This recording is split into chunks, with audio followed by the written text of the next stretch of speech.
Good evening, and welcome everyone to this extraordinary event tonight at Instituto Cervantes.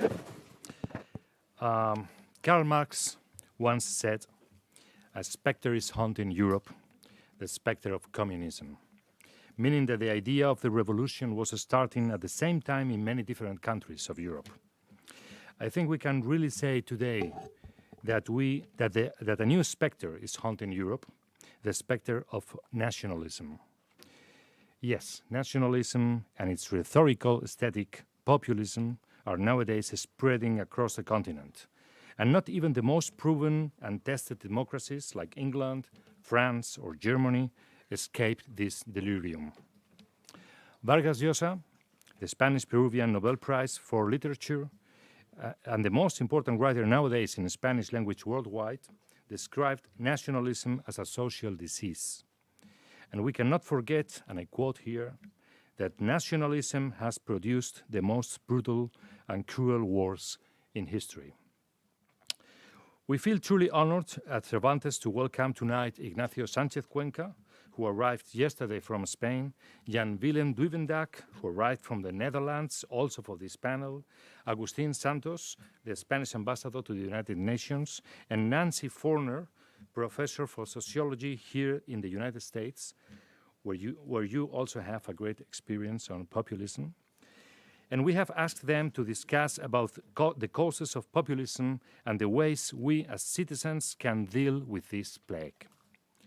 This panel is actually a kickoff of a greater international conference that will be held in Madrid next June with more than 1,300 scholars organized by the Council of European Studies at Columbia University, together with the University Carlos III in Madrid and the Instituto Cervantes. Let me now introduce Dr. Nicole Shea, Executive Director of the Council for European Studies, co-organizer of this event, main coordinator for this international conference in Madrid, and a great advocate for the European ideals. Thank you for coming and enjoy the discussion.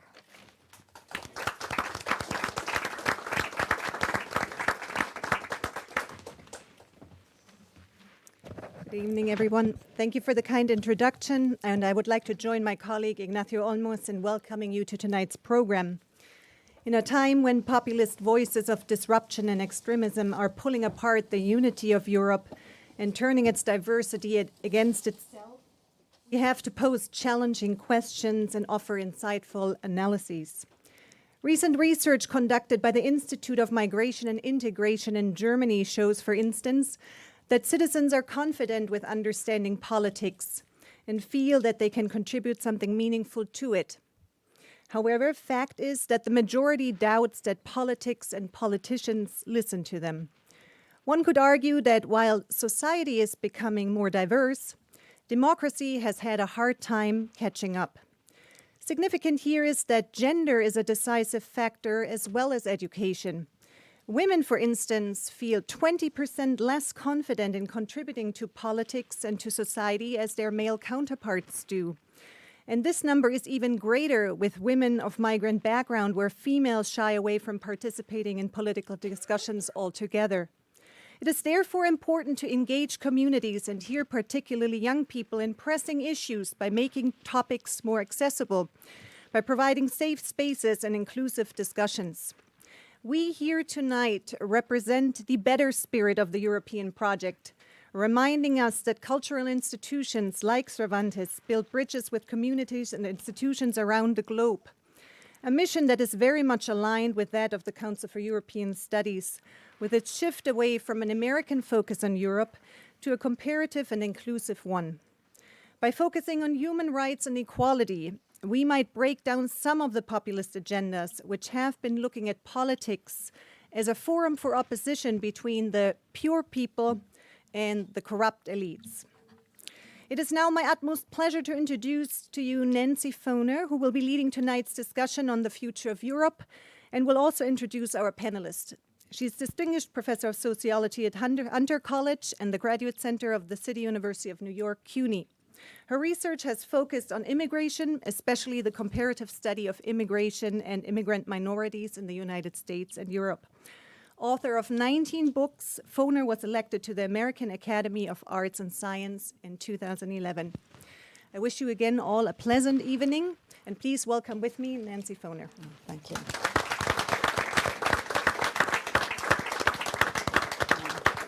Thank you so much for that introduction. And so now I'm going to give more introductions.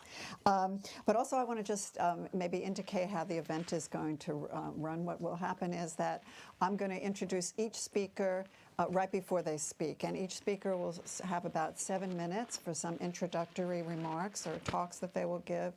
And after that, we'll turn to a discussion among the panelists, and I'll ask some questions that will get us started, but I'm sure that there'll be a very lively discussion among them. And after that, we'll have some time left for Q&A. So let me begin by introducing our first speaker. Ignacio Sánchez-Cuenca is Associate Professor of Political Science and Director of the Carlos III Juan March Institute of Social Sciences at Carlos III University of Madrid. His research focuses on political violence, comparative politics, and theories of democracy. His most recent book is The Historical Roots of Political Violence, published by Cambridge University Press in 2019. So it's hot off the press. He's also published books in Spanish on topics such as the Spanish transition to democracy, on Spanish intellectuals, and on the recent crisis, and he contributes regularly to Spanish public debates. So join me in welcoming Ignacio Sánchez-Cuenca, and we'll hear him for about 7 minutes. Okay, thank you very much, Nancy. Thank you very much, Ignacio, for the invitation. I'm really happy to be here at the Cervantes Institute. I had never been here, and also I'm very happy to be in New York. So let me start with a platitude. This is a very complex issue, a very complex topic, and it can be analyzed from many different perspectives. So following Nancy's advice, I'm going to present some general ideas in this first intervention, and then we will have the chance of refining these ideas and confronting them with my colleagues. So from all possible perspectives on the issue of populism and nationalism, I would like to approach it from the point of view of democracy. So there are two clear traditions in the history of democratic thought that are in tension with each other. These two traditions could be called the liberal and the populist understandings of democracy. According to the liberal understanding of democracy, democracy is mainly about limited power, about limited government, and about accountable rulers.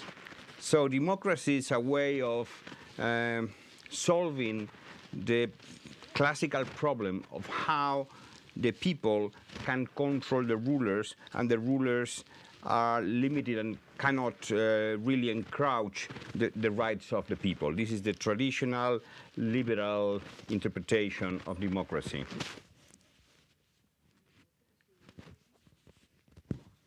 I don't have to start again.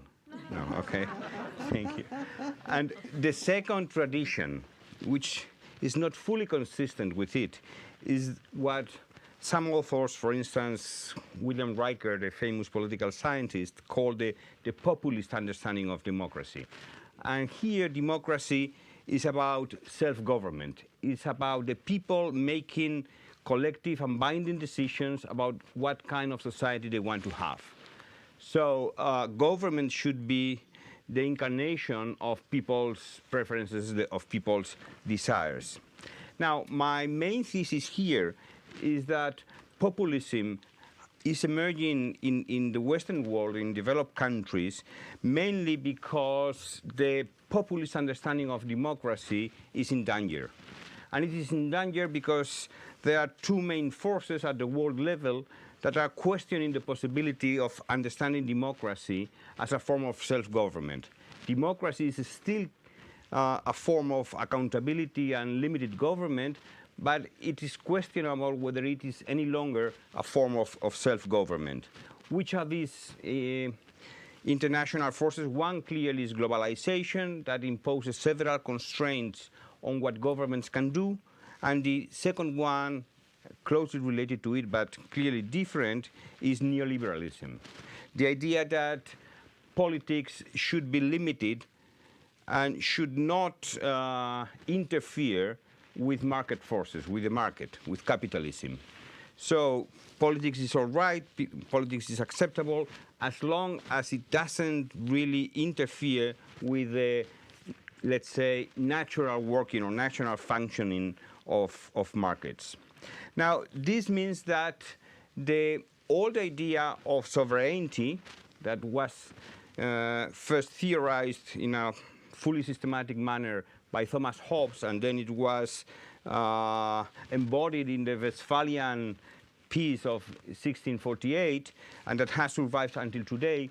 This idea of sovereignty, of having a sovereign nation, is under question now. It's at stake.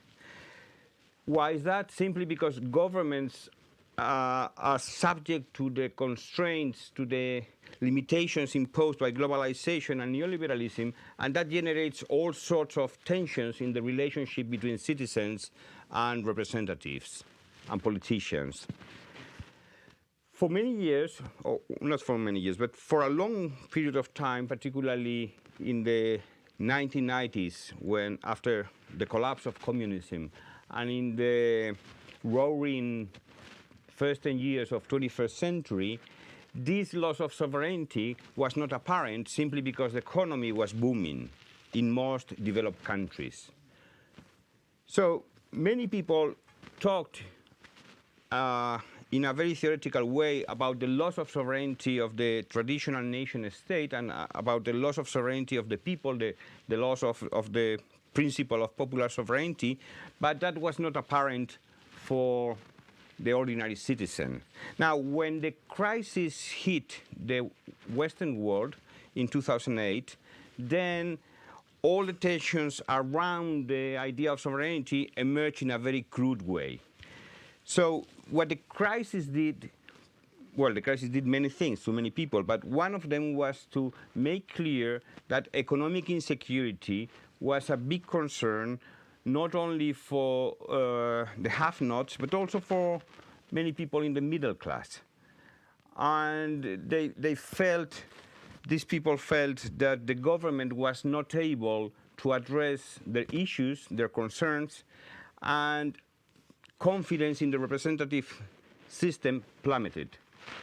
With this fall in the confidence on institutions, we get this impression that governments are not longer sovereign, that even if from a purely formal or juridical point of view, states still keep sovereignty, in practice, actually, states are not able to do what they want to do.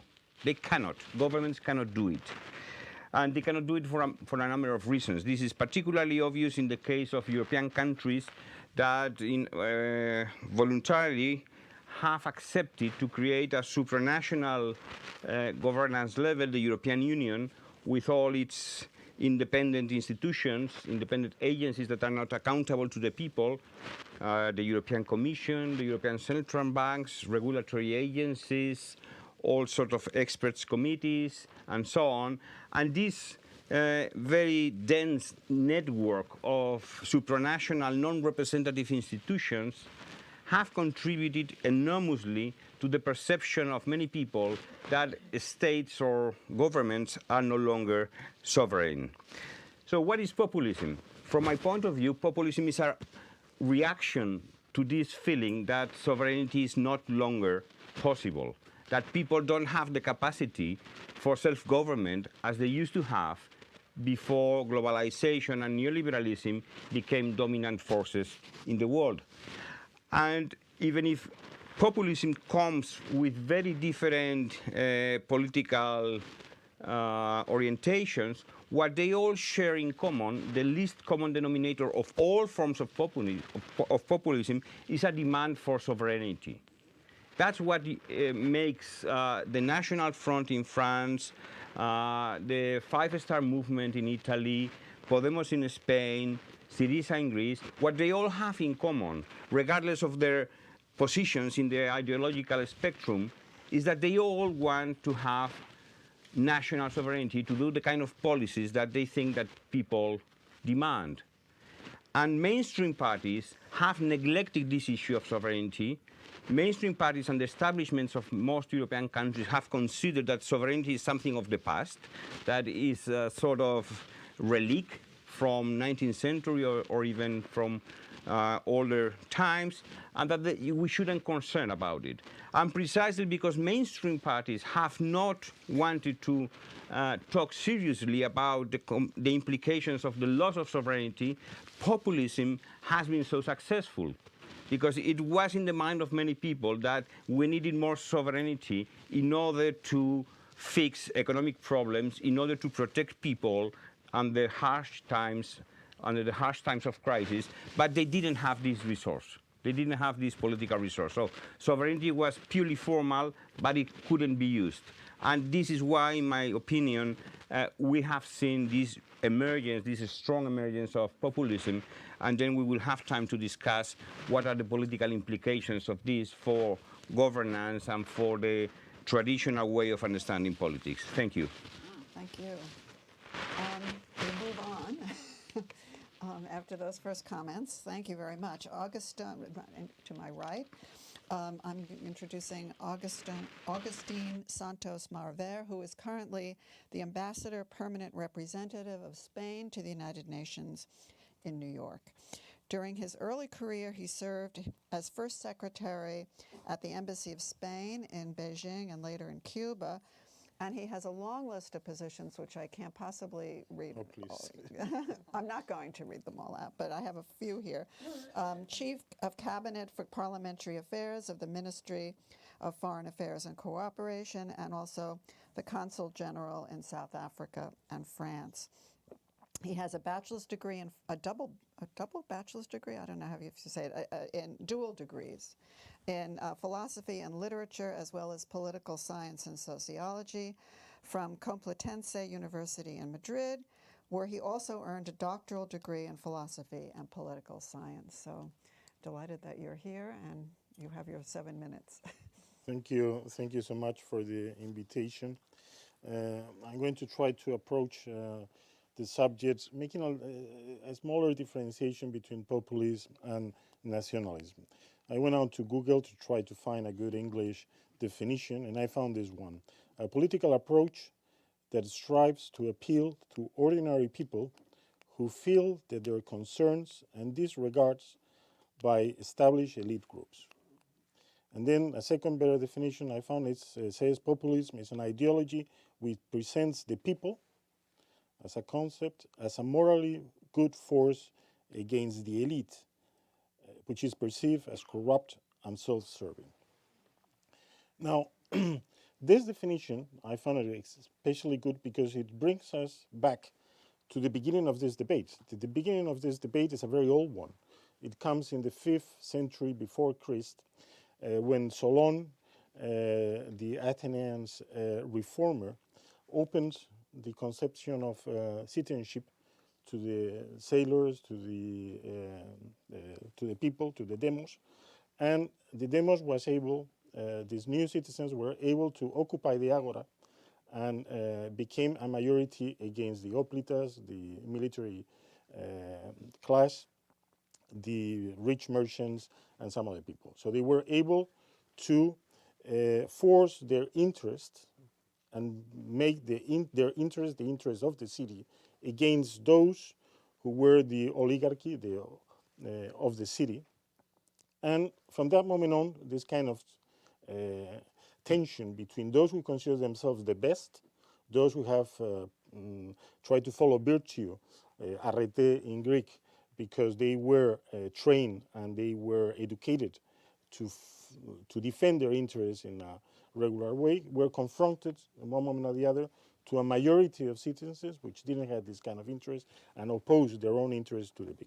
And the democracy at that moment was understood very well in this kind of tension between oligarchy on one side, the definition of the interest of the few, of the better, and the majority. We have a fantastic text from that period. It's only 3 pages that I really recommend to read, which is the complaints of the old oligarch, or the Constitution of Athens, that we don't know the author. We suppose we call him the false Xenophontes, that, as you know, was a Greek hoplita that went into the expedition to Persia at that moment and wrote a book called the Anabasis, and a second book that was called the Constitution of Athens. Sorry, of Lacedaemon, which was Sparta, as Sparta. So from that point on, we see that this big debate, which was the debate about the social interest, the social conflict in the Republic, became also very important when republicanism as an ideology and as a political current was reborn in Europe in the 16th and 17th century. At that moment, we see that after during the English Revolution, the French Revolution, and then afterwards the revolution in 1848, there was a big confrontation between the old regime and the people. And at that moment, the people is not differentiated itself as a class. It becomes the supporters of the idea of the new nation, of the new national state that has to be supported on that majority against the old oligarchies of the absolutist state. This is the basic moment, because this definition became the central political conflict in Europe during the 18th and 19th century. In Eastern Europe, we have the development of this tradition, linked it to the peasant question, the Narodic or the people question that comes into the Bolshevik Revolution at the end. And this kind of tradition is reestablished every single time that we find two things. First, the conflict of interest in a society has become unmanageable because the economic conditions doesn't allow for this a social pact, a covenant, a social covenant. They disappear. There is no capacity to provide an agreement between the different social interests. And the second thing, the ruling class becomes incapable to maintain their cultural and dominance over the majority of the classes. Gramsci, as you know, defined this as hegemony, and I think when hegemony is broken because of the economical condition that doesn't allow to maintain it, at that moment we have a populist moment when the conflict between the majority of the population, which has not itself defined its interest in terms of class, but as the nation, as the globality of the nation, confronts the oligarchy or the absolutist state, or that minority that it thinks that is corrupt, it's self-serving, doesn't serve the interests of all of them.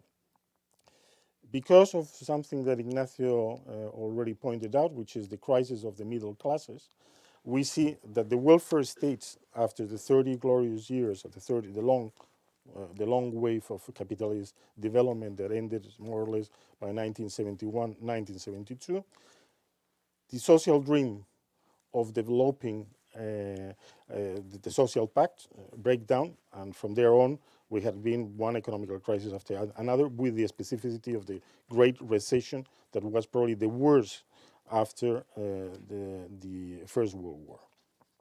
And the capacity of the middle classes defined in a very wide way, like the upper sectors of the working class plus all sectors of the petit bourgeoisie and the middle and other middle classes that have some kind of property themselves, are not able to now buy houses. We have seen the crisis in the United States and then in all Europe, and housing, the property of the houses or the access to a decent house was one of the elements that define a status, and a status as middle classes.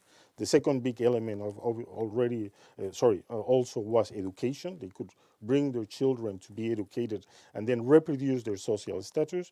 And obviously the third thing is health and sanity, because defining our own capacity to live in this society is also a very defining moment. So the welfare state crisis affected the middle classes, and the middle classes find that their dream, or what they have been promised immediately after the Second World War, which was a permanent social contract, a permanent social commitment, was broken.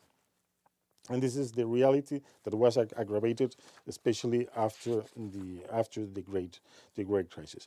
And I think I have to leave here if I want to keep for the 7 minutes. Yes, I think we'll have Sorry. to return to some of those issues in the discussion. So thank you very much. Yeah, because we have a time, unfortunately, we have these time constraints. So our third speaker, a panelist, is Jan Willem Duyvendak, who gives us a little diversity within Europe, with the Netherlands, is the director of the Netherlands Institute for Advanced Study in the Humanities and Social Sciences at the Royal Netherlands Academy of Arts and Sciences. And he is also a distinguished research professor of sociology at the University of Amsterdam. His main fields of research currently are belonging, urban sociology, quote, feeling at home, and nativism. Among his many publications include the book The Politics of Home, Belonging and Nostalgia in Western Europe and the United States, and a co-edited volume, The Culturalization of Citizenship, Belonging and Polarization in a Globalizing World. And since July 2017, he has been the Executive Committee Chair at the Council for European Studies. So, Jan Willem, you have your 7 minutes. Thanks so much for these introductory words. Thanks for the invitation to say some words here tonight. And also thanks to the Cervantes Institute for the support to the Council for European Studies. First, I'm going to add indeed a third term. So next to populism, nationalism, I want to emphasize nativism, because I think that's, at least in the Nordic countries at this moment, the biggest threat. Nativism. This is the idea that there is an internal enemy, an internal opposition, but that this internal opposition actually has foreign links. So it's not really Dutch or really Spanish, but it has something foreign, right? That is the idea of nativism. So you have true natives and you have those who do not really belong. I try to speak in plural, so there are populisms, nationalisms, nativisms, and I think it's interesting for the discussion to see to what extent within Europe actually there are big differences in the types of populism we have. In the Nordic countries, I think there has particularly been a rise of right-wing populism, whereas in the southern countries, in Italy, in Greece and in Spain, and perhaps also the Five Stars movement at the start, were more left-leaning populism. So it's interesting why we have these different types of populisms within Europe. But let me focus on Western Europe, or more to the Nordic countries. What I'm going to say is pertinent to the Netherlands, but also to countries like Denmark, Norway and Sweden. We do have all kind of things that were already described. So yes, we do have a rise of populism, we do have a lot of Islamophobia, and we do have a lot of anti-black racism. That's all true. And also a rise in Islamophobia, a rise in populism, a rise in anti-black racism. But what makes it special, or what strikes me most, let's say, in analyzing those three things, is that it is not just about Islamophobia. It is about Islam does not belong in the Netherlands. It's not just about populism, or the elite is not doing what it should do, but the elite actually is cosmopolitan, is not really Dutch. The elite doesn't belong in the Netherlands anymore. And when it is about racism, anti-black racism, Dutch black citizens are not considered to be Dutch anymore. Right, so they are just considered to be non-Dutch, not natives. So all three are true, right? Islamophobia, populism is there, anti-black racism, but what they have in common is nativism. They push all kind of groups outside of the idea of the nation. So Islamophobia is not a religious critique on Islam, right? It's not a discussion about the Quran. It's about the fact that in the Netherlands we are secular and we don't want people who are so religious to be part of our country. There's a lot of debate about all kinds of forms of racism, but in those debates black people are not considered to participate, because when it is about Dutch traditions, they will hear, well, you're not part of the Dutch tradition anyway, you're not Dutch, right? So I think this is important to realize, that at least in the Netherlands, but the same is true in Denmark, somewhat in Norway and Sweden as well. It's really about who belongs and who has not the right to belong.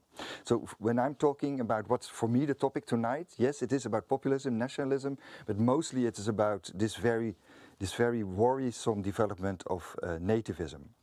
How to explain that we have such a rise in nativism? Well, I do agree with many of the aspects that have been mentioned, but I like to qualify them because for sure socioeconomic factors do play an important role. The middle class, the position of the middle class has been weakened. People feel left behind. But at the same time, I'm struck by the fact that in those countries that suffered most actually from the economic crisis, like Spain and Greece, there was not such a rise in far-right populism or far-right nativism. That's particularly in the Netherlands. Whereas in the Netherlands, the middle class is still doing fine. We still have a welfare state. Of course, there have been changes, but not to be compared with the situation in Spain, right? So I think, yes, socioeconomic factors do play a role, but social-cultural factors are at least as important. And there again, there are objective factors, so like the number of people, of immigrants, of people who seeking for asylum. But it is not just the objective numbers, right? Because Germany took in so many people, right? Hungary didn't take barely anybody stayed in Hungary. But in Hungary, the reaction towards asylum seekers has been far more violent, actually, and almost all politicians were against asylum seekers, where at least in Germany, surprisingly, with 1 million people coming in, okay, there has been a rise of the far right, but still, there has been a very much also welcoming culture. So it's not just the number of immigrants, it's the perception of immigrants, right? And the perception is very much colored by the fact whether people think that immigrants can become part of society or not, whether they can become co-citizens, whether they can become native in the long run, right? And in the Netherlands, the problem is that more and more people think that immigrants, particularly Muslim immigrants, will never become natives, right? So there the discussion is really, should we still work on immigration and assimilation, or should they rather go back home? Because they will never really truly belong in the Netherlands. And my last remark, if that's still possible, because to make things slightly more complex, does it then mean that the Netherlands has just become intolerant and not progressive anymore? No, it's more complex. The discussion is very much about, indeed, who are the Dutch and what is national identity. But in the definition of national identity, it's not just conservatism, right? It's very much about gay rights. It's very much about feminism, actually, right? So that makes it very confusing. So when the Dutch and the Danish people and the Swedish people define themselves, that is in rather liberal terms. So nationalism, progressive values have become part of the national identity and of nationalist ideologies. So when you hear our leaders of the nativist parties speak, they won't stop emphasizing the importance of LGBTI and women's rights. And that is very confusing. How does that work? And it's important to understand that liberal values can become part of nativist discourses. Amazing, wonderful talks by all of you. And now I'm left stunned at how I'm going to bring these discussions together, because all of you have spoken about a lot of issues that actually, I'm going to raise some issues for just to start off the discussion. I think there are two main issues that frame our discussion, and I think have been discussed actually by everybody already, which is one, what do we want to explain when we use the term populism, and then how do we explain its rise? I think those are two of the main issues that we're concerned about. And I guess one is, Jan Willem already began to look at in his remarks some of the differences in the form and content and reasons for populism's rise and nativism in the Netherlands, and began to look at some of the reasons that it may differ in Europe. But I wanted to just maybe pose it more generally to everybody, what are the differences in populism or nationalism as it's taken the form and the content in Northern and Southern Europe, or if you want to just look at Spain and the Netherlands, and maybe just throw in also while I'm at it, because you can just pick what you want to talk about, and then just because I'm a person who studies immigration, I come to this as an immigration specialist, and I mean, in getting at some of the many factors that have led to populism. Of course, I'm also coming at this from the U.S. perspective, right? And we all have been reading about Donald Trump. That, you know, what is the role of large-scale immigration of the last half century in explaining the rise of populism and nativism? So I've thrown out, I know, a bunch of questions, but if anybody wants to pick up on any of them, just sort of chime in, or I don't know. And also, I think, by the way, if you want to, I just want to, you don't have to go in order, and you can just respond to each other as well. I think that will, you know, because this should be a discussion. Yeah. Okay. I've done some research on the social profile of populists of the left and populists of the right, and they are pretty different. So the social features, the social characteristics of these people are different. For instance, left-wing populists are younger than right-wing populists. That's clear. They are much younger. And this, I will try at the end to connect that with some remarks made by Jan Willem, and to explain why in Spain we had, for instance, more left-wing populism than in the Netherlands. Okay, so there are many more women among left-wing populists than among right-wing populists. Right-wing populism is very male-oriented, very much. I think it's also the case here in the US. I mean, the support for Trump was clearly more men. There are many more manual workers within the right-wing populism than in the left-wing one. So levels of education are much higher for left-wing populism than for right-wing one. Okay, so these are quite different things. They were, by the way, they were equally hit by the crisis. I mean, there are no differences with regard to reduction in consumption, for instance. It's very similar.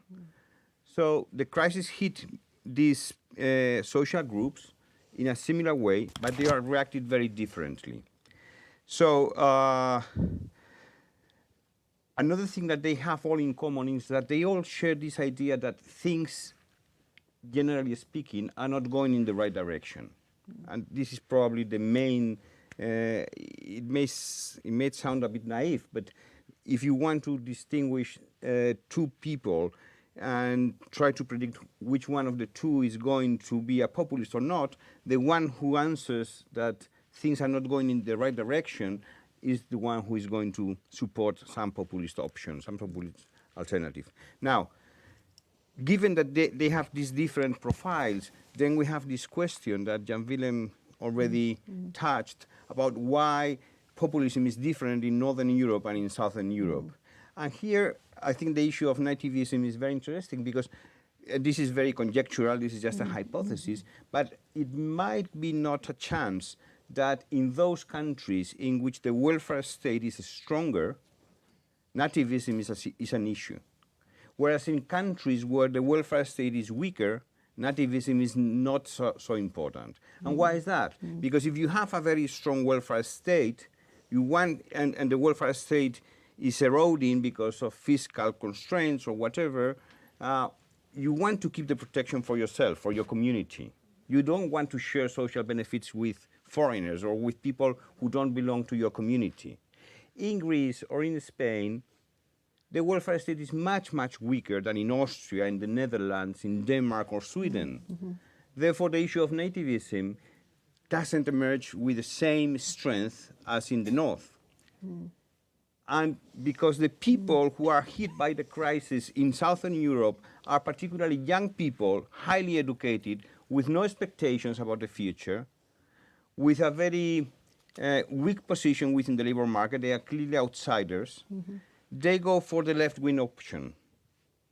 They want to transform the country. They are not reactionary, they are not nostalgic. They don't think about the old golden times because they never lived that. So they think about options that promise a deep transformation of society. And this is why the left-wing version of populism is much more attractive, I think, in southern countries than in northern ones. In northern ones, they are more conservative because they have something to conserve. They have something to keep, which is the welfare state. Now, we didn't expect that even in Scandinavia, where the welfare state is most developed, their reaction would be so xenophobic. But this is the fact. Do any of you want to chime in? Yes, for sure. No, let me write down one more. No, I really agree. And if you look into, we have now two big far-right parties. The recent elections 2 weeks ago were won by another right-wing, far-right-wing party, actually attracting somewhat more higher educated people as well. So the profile is slightly different from the party we already had for the past 15 years.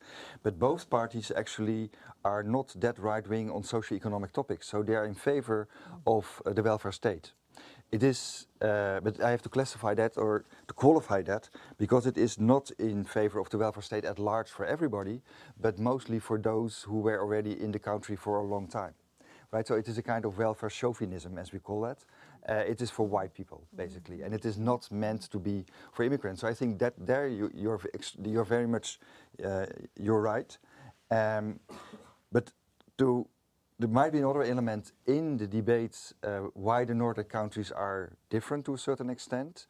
And it is not just this socio-economic element of the welfare state or the combination of socio-economic and socio-cultural, right? Because it is the welfare state for white people, so you get the connection of the cultural and the economic. It's also because I think the values of the 1960s were embraced by almost all of society. So it sounds self-congratulatory, but I don't mean it in that way. But those countries are rather emancipated, at least on the discursive level, right? So they were the first to open up gay marriage and these kind of things, marriage to gay people, etc. So the moment far-right parties say, well, there is an enormous cultural cleavage between the natives and the newcomers, that makes more sense than in a country where also the majority of the native people are not necessarily very progressive or very liberal regarding abortion, euthanasia, homosexuality and so on, right? So the cleavage is huge, or is perceived to be huge, allegedly or assuming that all Muslims are conservatives regarding topics of gender and sexuality. So yeah, there is also another reason, and that is a more social-cultural reason, I think. You have a, yes. Well, I think in this case, when we are discussing about immigration, we have one of the strongest examples of why governance in the neoliberal world, and in our case, in the European Union, has failed. We haven't been able to produce a European Union policy to tackle immigration. And the consequence of this failure is that everybody is trying to look for a national answer. And when you go to the national answer, you have to mobilize this from an electoral point of view. And the consequence of this is that the main case that is presented is that if you have too many immigrants, they are going to use too many resources, and your welfare state and your benefits are going to be cut. Or if there are too many immigrants in your hospital, you're not going to be treated the same.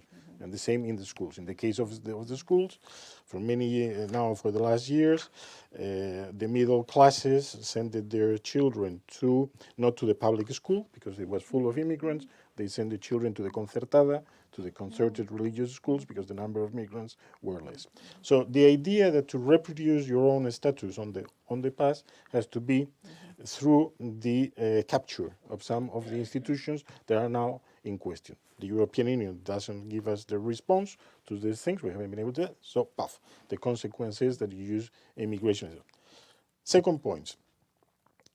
Obviously, behind the difference between right and left populism, it is always, they both work on the same climate, which is the social conflict.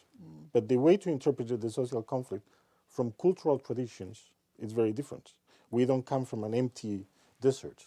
We come from the history of Europe after the Second World War and before the Second World War.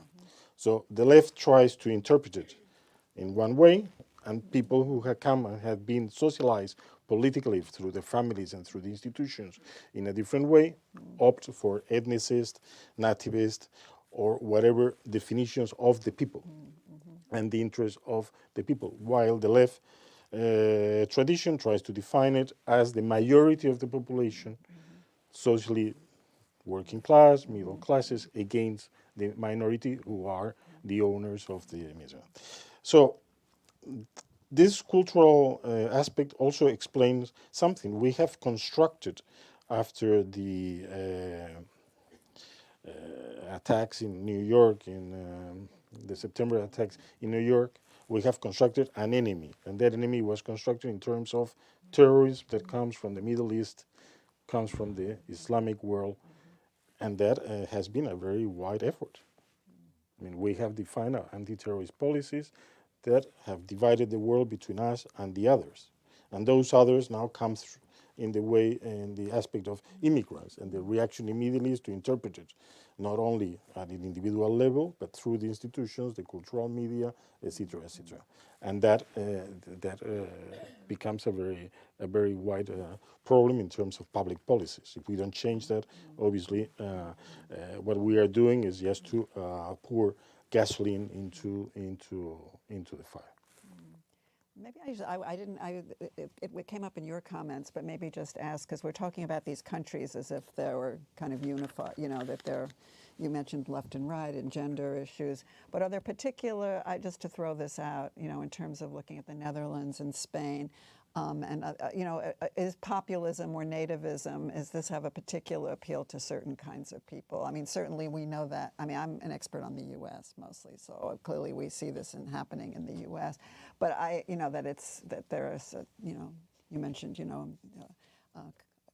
those with white, you know, working class white men without a college degree are more likely to vote for Trump. I mean, we see this in the statistics. So I wonder and you know, and native minorities, all minorities, ethnic and racial minorities vote overwhelmingly Democratic. I mean, is this happening? I mean, what do you see? Are there regional differences within your country, or are there between cities, between different classes of people, rural, urban? I don't know. There was a piece in the New York Times the other day about rural-urban differences in Spain. I think that we Spaniards, especially, we are not conscious of our ideological backgrounds. The history that we were taught in schools was a history extremely determined, but some kind of nativism. I remember that we started studying the history of Spain as La Reconquista. The definition of our country was linked to this idea of having been conquered by the Muslim culture. We were the Christians, and then, you know, we recovered things like that. It's a kind of nativism. It's not an ethnicist nativism, but it's a kind of religious linked nativism. And you find this in every single nationalism. We also have a Spanish nationalism, and one of the tragedies of our country is that the liberal, progressive nationalism of the 19th century, the one that you can read in the Constitution of Cádiz, and the one who did the 2022 revolution and the 35 afterwards, and the First Republic, and blah, blah, blah, that progressive nationalism was absolutely marginalized by the reactionary rightist nationalism that was built in some kind of, I wouldn't say nativism, but, well, to use the word that we use, conservative Catholicism. Call that whatever you want to call it. But there is a feeling of ours against the others, and it was constructed historically. But nonetheless, Spain hasn't developed the kind of xenophobic parties that we observe elsewhere. And this is very remarkable because Spain had the highest inflow of immigrants in all over the world in the first 10 years of 21st century.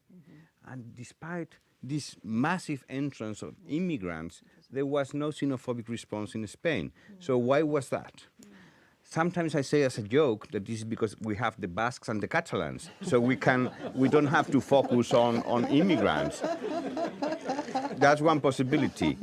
But more seriously, I mean, it could be that the territorial question overcomes the immigrant question. But more seriously, one very strange feature of Spain in this regard is that perhaps we don't have a problem of xenophobia, of nativism, simply because we didn't take the issue very seriously, in the sense that Spanish immigration policies are very informal, and they are very much decentralized. So when there is a conflict over a Muslim girl in school wearing the scarf and whatnot, this is solved at the school level. There is no attempt to regulate that at the regional or national level.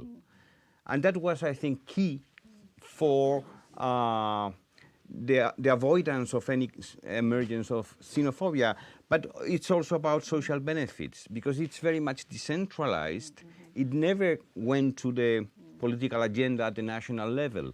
So because the whole thing was very informal and everyone was uncertain about what the rights of immigrants were, at the end of the day, it didn't enter into the public debate. So we decided to talk about other things. And I think in that regard, Spain can be proud of how it has dealt with the issue of immigration, unlike many other European countries, probably for unintended reasons. But the fact is that it has worked pretty well. It's interesting that the Dutch often thought about themselves as that we were also rather pragmatic, actually, right? So to deal with things, also because the country has been so divided historically, as you might know, right? So there was always the fights between the Protestants and the Roman Catholics in the Netherlands. And therefore we had this consociational democracy. So the elites always had to cooperate because the country was so split, and they had this very pragmatist way of dealing with things. Well, till recently then, because the country has become highly ideological, to our own surprise, because there was this long history of not emphasizing the differences but similarities. But for whatever reason, we lost that in our discussion with particularly migrants and Muslim migrants. If you look into the profile of people voting for the two far-right or populist parties, well, you already said a lot about that. Men are heavily overrepresented. In class-wise, it is more complex. There are quite some people of the middle class and higher middle classes actually voting for the new far-right party. So there is something developing there. So you're right. I mean, Wilders' party, the Party for Freedom, really attracted more people that were affected by the crisis. But more recently, the rise of this new far-right party, people from all kinds of socioeconomic backgrounds are voting for this party, but the gender gap persists, so 2/3 men and 1/3 women. So that's important to realize. What also happened is that because religion has become so politicized, and ethnicity as well, and that perhaps is more in line with what's happening in the US, we now have stronger Dutch parties that are mostly Dutch Turks are voting for that party. So there was a split from the Social Democratic Party, and the Social Democratic Party is in full decline. But the party that is, tracking the Dutch Turkish vote is really impressive. So 80% of the Dutch Turks vote for that party, which for me also feels like, wow, now we are back in ethnicity being defining, and there's an Islam party as well. So there is also religion coming back, Islam as the foundation for that party. So there are new cleavages developing, or there are cleavages that have become politicized. But the most important one is, I would say, these days, white, non-white. So, and that started very much with the question of national identity in relation to indeed the migrants coming. So the migrants coming in the 1960s and 70s, first from Italy and Spain, later from Morocco and Turkey. And they were never considered to be Muslims, right? But since the 1990s and 2001, they became more and more perceived to be Muslim and to be non-Dutch. And that also had a backlash regarding the Dutch black citizens. So that are our post-colonial migrants who were considering themselves really as Dutch. And there was a very high, or there is still a very high intermarriage rate, up to 60 to 70%, far higher than in the US. Oh, wow. Yeah, far. So that is interesting. But now suddenly also their Dutchness is questioned in this endless debate about who is truly Dutch. May I add something? Please, go ahead. This Yeah, is not because very good. There's one. This is a very ambitious explanation. It's not mine. I'm not original on this. But one reason why we observe this strange phenomenon of the working class voting for these right-wing populist parties is to understand that we are witnessing in our times a very deep realignment in politics. And Piketty has written a paper on this, which is a fascinating paper. So what he's doing is to observe the evolution of the role of education in politics from the 1950s until the present. So if you go to surveys made in the 1950s, 60s, and 70s, people with a higher level of education voted for the right, people with lower level of education voted for the left. That was the trend, and it was a trend very well entrenched in Western politics. But this started to change in the 90s, and it has been changing more and more. And recently, for the first time in the US and some other countries, it turns the whole relationship between education and politics has been inverted. So it's the case now in some countries that the higher the level of education you have, the more likely that you vote for cosmopolitan parties or left or social democratic parties or left-wing parties. And the lower the level of education you have, the more you feel attracted by these right-wing parties. So that means a complete inversion of how Western democratic politics worked for decades. And what explains this inversion in the role of education in politics?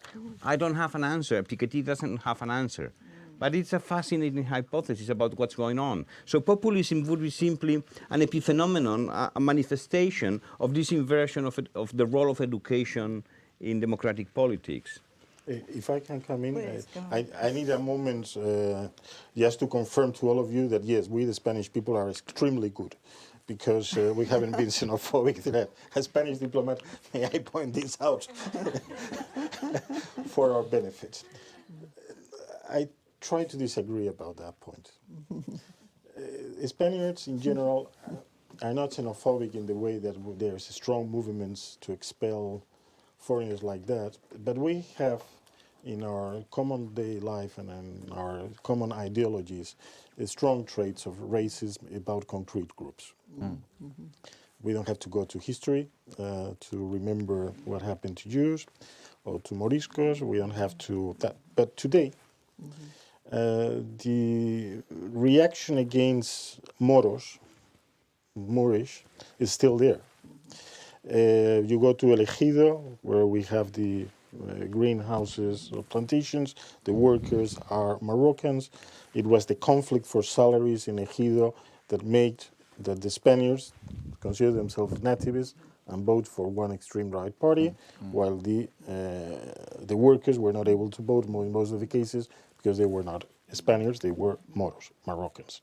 You go to Huelva to the pickup of the strawberries, you have a similar problem with these kind of things. You go to central Madrid, where you have you had construction builders in a big quantity. They were from Ecuador, thanks to a program, a very good immigration program that we have with Ecuador. And when the crisis came in 2008, and in 6 months, 500,000 builder workers were out of job. The Ecuadorians were the first that were expelled, that were things like that. So we haven't built yet, fortunately enough, and I think it's because there's a political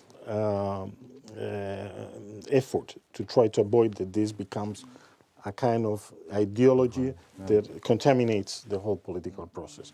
And also because of the cultural that we have inherited in many ways from the left or from the center left and from centers also of the right, from sectors of the right that don't define the things in terms of xenophonics. We are very good people, but we have to be careful about some of the things that we have inherited, and they are so deep in us that we are not even conscious about it in our everyday language sometimes. In our everyday language. May I point out one little thing about what you said over here? I think that if we define populism, the origin of populism, as the erosion of the capacity to be citizens, we can see this in two big elements. First, in terms of cultural instruments. To be a citizen, and this comes from the old Greek debate, you have to know the language. You have to be able to explain yourself, to understand the concepts, to participate in the making of decisions. Now, everything we know is that we have the best educated generation in terms of it, and we have to explain, in this case, do they have or they do not have the cultural instruments to become global citizens or to become national citizens? Here we have a problem of how we define education, how this education has been successful or not. And the second element is that to be a citizen, you have to have the material conditions to exercise this citizenship. If you don't have the minimal welfare conditions to exercise this citizenship, and this also came from the old Greek debate, to go into the agora, you were paid by the city to become to debate because you were not earning that day of a salary. No? So now what we have is the welfare state has really approached these kind of problems. You have housing, you have education, especially in Spain with education is public, housing more or less is not, it's the big problem, it's the big question mark because we were owners of houses thanks to our mortgages and the importance of the financial sector in one way also comes from this importance of the mortgages. But these two elements, the material conditions of the exercise of citizenship and the cultural instruments to do it is what the crisis has really broken down. And this is really one of the elements that defines why people who were supposed to be citizens and become citizens in a global way reject the global way because they cannot participate in a democratic process globally. And again, here we have a debate about the states and the international level. The international level has never been democratic. It has worked through diplomatic conference since the 17th century. But it has never been democratic. The same thing as factories have never been democratic. Factories have been regulated from outside. And the international world has been defined by the concert of interest between those powers and the less powerful in the international world. So the democracy as we know it was confined into the national state or into the city and afterwards the national state. And we have developed regulations towards civil society, towards the factory and the economical world, one way or the other, and we have defined international laws to defend those who were less powerful from the very, very powerful in the international scene. That was the diplomatic conference from Westphalia to the United Nations, which is a permanent diplomatic conference. Well, if you're not able to be democratic on one side and you're not able to be democratic on the other, the space of citizenship has really been squeezed. You know, and this is the origin, I think, of one of the elements of the debate that we have. It's more difficult now to be a citizen than in the ideal conditions that we think we should operate. I think it's really interesting. I mean, we've discussed a lot of topics, and I think it's interesting that we've discussed a lot of topics similar to many countries, right, that are sort of creating this common kind of, populism, the structural, economic, cultural, demographic factors that are leading to populism, but ways in which it also differs in countries. Just to throw out one more thing, and then I think we'll open it up to questions. And I can't believe actually that I'm saying this because I am the ultimate, structuralist who looks at economic, social, and political factors and how they create, well, social movements, but also reactions to immigration. Maybe I'm saying this again as an American coming from, a country where Trump is the president, is to what extent do political leaders make a difference? I mean, in terms of, no, I'm serious, in terms of having, I mean, I know, they have overwhelmingly when you're talking about these structural factors, but to what extent does a political leader make a difference? I think in the United States, it has made a difference.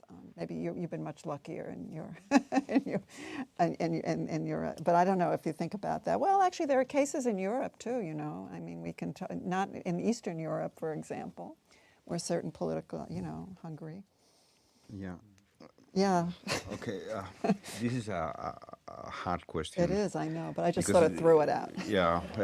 So, one way of approaching this question is to go back to Italy in the 90s, because I think Italy is the first developed country with a populist government much before, much earlier than the crisis came to Europe. So Berlusconi was the first populist leader in Europe. And that was not because of an economic crisis, that was because of a political crisis. So why Berlusconi was able to become prime minister in Italy? It was because the traditional system of parties simply collapsed because of corruption. Okay? So once mainstream parties were not able to fulfill their role, which is to pick demands from society, package them in a coherent platform, and then transform these platforms into policies, once this representative mechanism stops working, then there is a lot of space, a lot of room for these opportunistic leaders to try to gain the confidence of the people. So I tend to blame a lot mainstream parties because they were not aware that by not answering the demands of the people, they were breaking the representative link and they were opening the possibility for the emergence of these opportunistic leaders that play the populist card and gain the confidence of the people. So what it's common in many European countries, and I think also in the US, is that after the crisis, the mainstream parties were not able to play this role of picking up the demands of the people, putting them in a package, selling that package in the election, and then transform that package into policies. When platforms are detached from policies, and this is what happened during the crisis, that then political parties stop working. And this was very obvious for social democratic parties. So if you trace the electoral support of social democratic parties from the 1950s until the present, today the average support for social democratic parties in Western Europe is half of what used to be in the 70s and 80s. So right now, last year in 2018, the average support in Western Europe for social democratic parties was 23%. But it used to be 40%, between 35 and 40%. Why is that? Because social democrats were unable to transform their platforms into policies, because they accepted too many assumptions, too many principles from neoliberal economic policies, and at some point people broke the links of confidence with the traditional parties. And this is where populism enters, or nationalism enters into the picture. Yeah, briefly, perhaps one example from the Netherlands and also one from the US. It's interesting that you said that at least till recently in Spain, the question regarding immigrants has been depoliticized. That was also the case in the Netherlands for a very long time.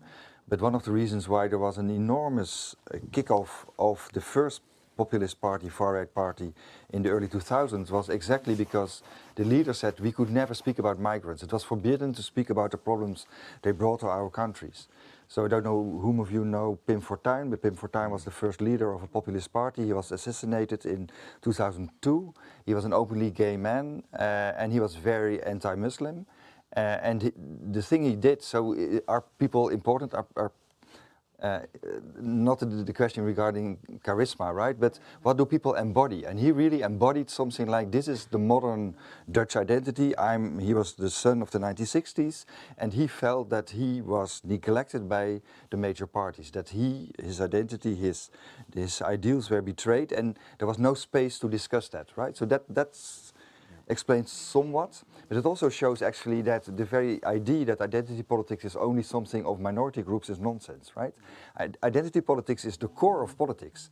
And then the American example shows that Obama, of course, clearly, his personality and how he looks like, or how he's perceived by people, or how he identifies as a black president, it's all about all kinds of identities. But what he did, of course, was not then saying it is just about black people, but he was able to align various groups. So it is not to say we go beyond identity politics, but it is not to lock yourself in one specific identity. And Obama was extremely successful in that, right?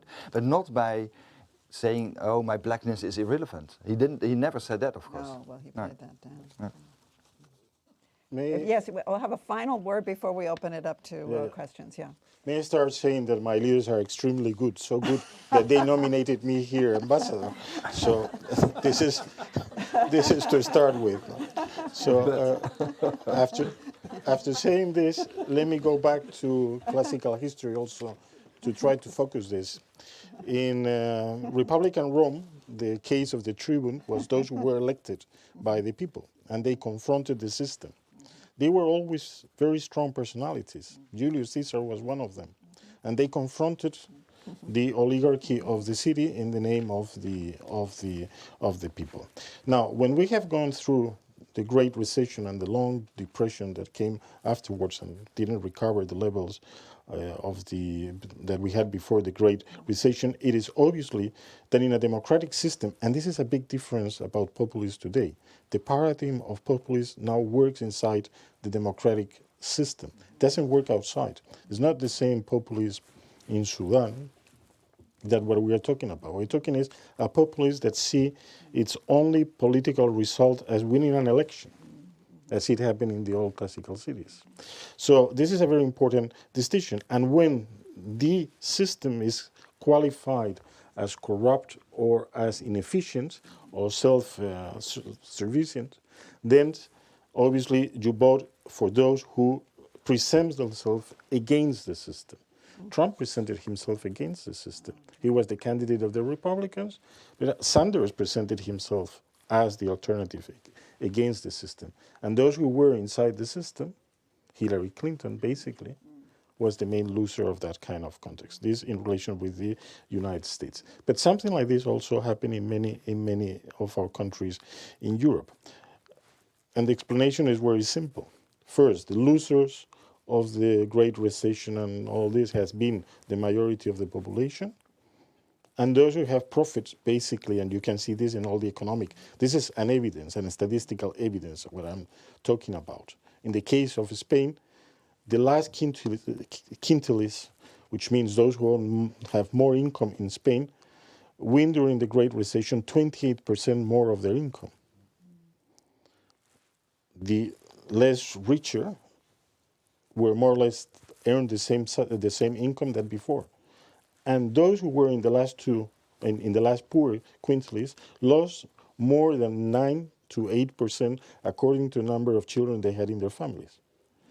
You can see this in the last report from the OECD, where you have the tables.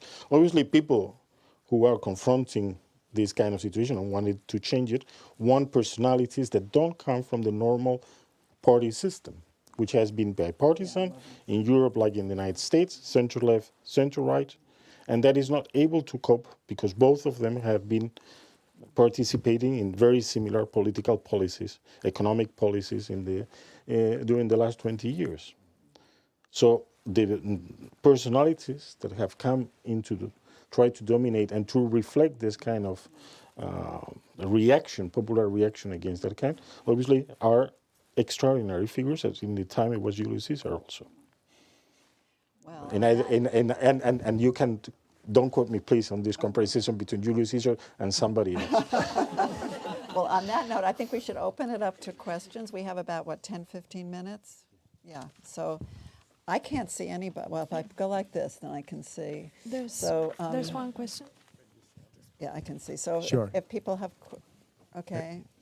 Any questions that Okay, people would I like have the to? mic over here. Oh, where's the mic? Standing? I Standing? can't see anything. I'm curious to what extent you think Brexit, what role has that played in perhaps increasing acceptance among member states for European identity and membership in the European Union? And does that diffuse nationalism at some point where people are feeling more obligated or more in need of the union? Maybe we should take a couple of questions because everyone's going to respond, and by that time we'll just be, So let's take a few questions. Let's take 3, and then you can. Okay. Yeah, I have it here. My question is, democracy we think of as sort of the majority or the consensus of most people, but with these cases where there's a left populism and a right populism, which it sounds like you have in Spain. Now here it's like 50-50. So if you have 51-49, then half the people are going to feel wrong. So I almost feel that is maybe one of the things that is endangering democracy, is the fact that we don't seem to have a way that most people feel like they fit in. Okay,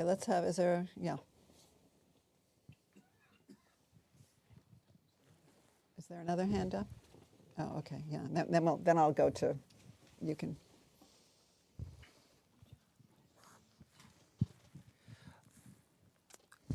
sounds like all the populism are derived from a sense of this is seen in Brexit, to take control, to take back control. It's an effort by many neglected to deny and reject globalization. Is it something truly harmful? And is there any way that any of the brilliant mind here could think of a policy that can give this sense to people? This is my question. Okay, one of you brilliant minds. No, but if I may kick off, Yes, start go this ahead, time. John. Yeah, regarding the Brexit question, I think it's a very interesting question. My impression is, I haven't done systematic research on this, is that indeed in some countries, some parties have somewhat adapted their position, that they are slightly less critical regarding the European Union. In the Netherlands, one of the far-right parties that was in favor of Nexit now is not in favor anymore and wants a referendum on the question whether we should have an exit, which is quite a surprising change actually in the positioning of that party. So that shows indeed that since Brexit is perceived as quite a mess, it's not very helpful for those who wanted their countries to leave. But it's perhaps more fundamental is that it's not just Brexit, right? I mean, for continental Europe, many politicians realized that the UK, you can't count on the UK anymore, but neither on the US, right? So what binds the European continental countries these days is very much the realization, the awareness that we are on our own and that the US doesn't consider Europe to be that important anymore, at least some circles in the US, important circles. And the UK, well, indeed, has become extremely unreliable as well there, right? The take back control, yeah, I think it is, as you said, right? The idea, or what you said as well, of course, of the populist is that they want to make their own decisions. People want to control their own lives.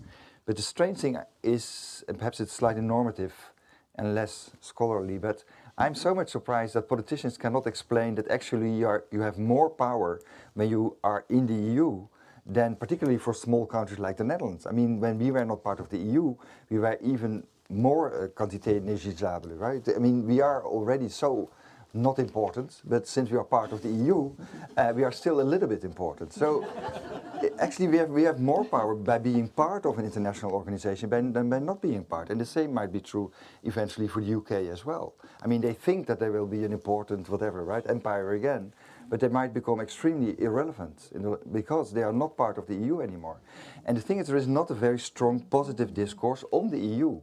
But it's always portrayed as bureaucratic and alienating and so on.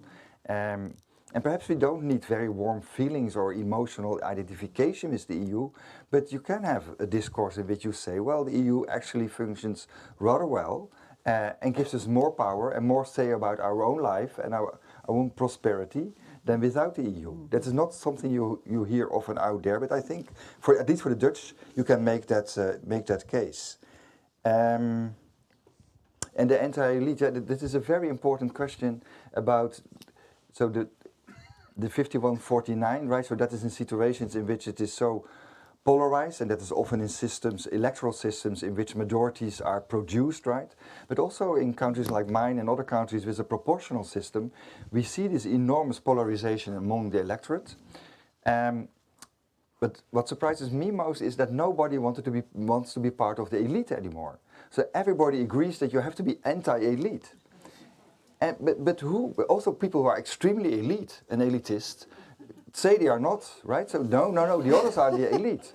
So nobody stands up and say, yes, we are part of the elite. We are the cultural elite or the economic elite or the political elite. So everybody is claiming that the others are the elite. So you don't have a positive discourse on what it is to be leading your country. And that's very worrisome, I would say.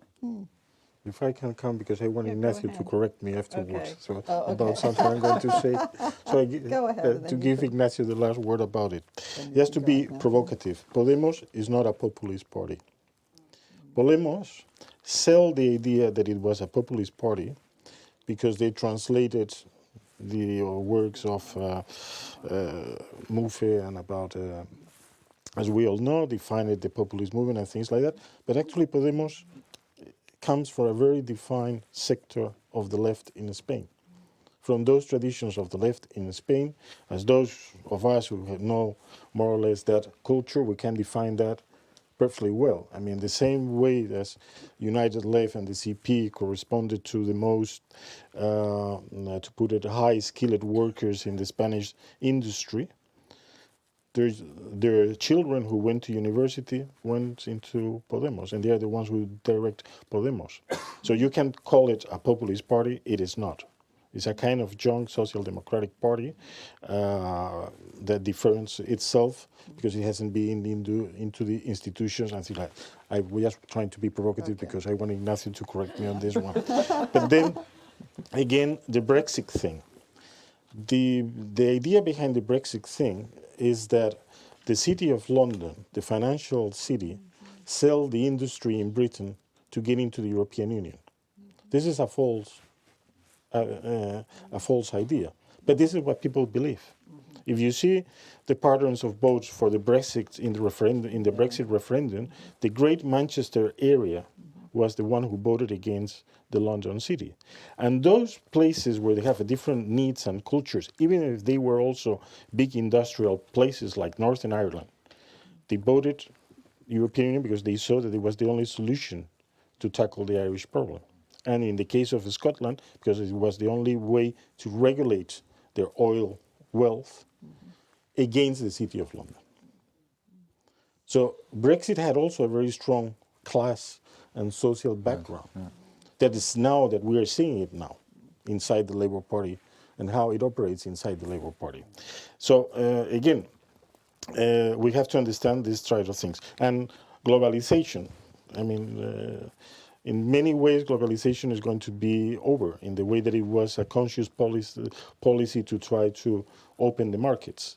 Now what we have is big concurrence between those who, thanks to globalization, industrialize themselves, specifically between China and the United States and Europe and things like that. Now what we have to regulate, obviously, is that kind of competition. If we don't regulate that kind of competition, we will very, very, very fast come to a conflict that we'll not be able to manage. We know that those lessons about the crisis in the 1927, 1930. We have to regulate globalization, and we have to regulate it democratically in a way. Again, the problem is that when you talk about international field, what you have is diplomatic conferences. And how do you relate those diplomatic conferences to the democratic opinion in most of the member states is one of the key issues. I can get the last word.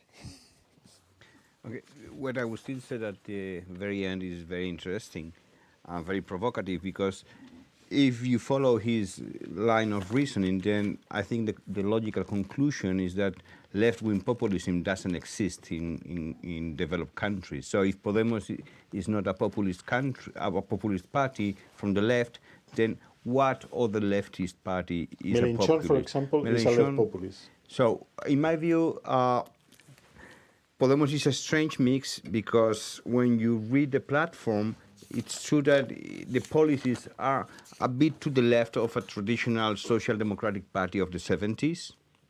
It's not more progressive than that. But I must add that to go back to a social democratic platform of the 70s is revolutionary today. I mean, at the time it was standard, but today is revolutionary. But if this is the policies, then the strategy, the political strategy, is closer to the populist spirit in the sense that they denounce the elites and establishment of the country as being rotten because of this chronic capitalism and whatnot, and this is much closer to the populism spirit. So it's probably a party with a left-wing ideology, a traditional left-wing ideology, but with a populist strategy. And finally, I would like to say very briefly a word about this issue of globalization and taking back control. And we haven't mentioned here the main theoretical approach to it, which is this idea of Danny Roderick that we have to figure out how to combine three elements: globalization, sovereignty, and democracy. And we don't know how to solve this. So according to Roderick, we can only get two terms of this triangle or this trilemma, which I remember is globalization and democracy and sovereignty. So the idea that globalization is a kind of force of nature is probably wrong. So for instance, free trade is not a dogma. It's something that can be regulated. Roderick is in favor of putting some limits on free trade, because free trade obviously has some distributional consequences at the national level, and the working class normally pays a higher cost than the middle class or the upper middle class in terms of the international trade. So there are different ways of limiting globalization in order to conserve or to keep some level of democracy at the national level, and then to have some degree of sovereignty. But how we can combine these three terms is extremely complex, and this is the main challenge for mainstream parties. And what populist parties are doing is to provide a very simplistic answer to the complexities that arise when we have to combine these three terms. So the challenge is to have some clever ideas on how to look for compromise between these three realities, rather than thinking that we have a sort of magical recipe to cope with these tensions that are eroding the social basis of democracy as we understood democracy for many years. I think that I think this has been really a wonderful discussion. With these distinguished panelists who have really grappled with really important issues of our time, and certainly for Europe, and I think they've raised a lot of questions, and I think stimulated a lot of thought, and I think I hope you'll all be thinking about them. And so I want to thank all of them, all the panelists for coming, and for the audience to staying. And so thank you once again for really a wonderful and really stimulating event.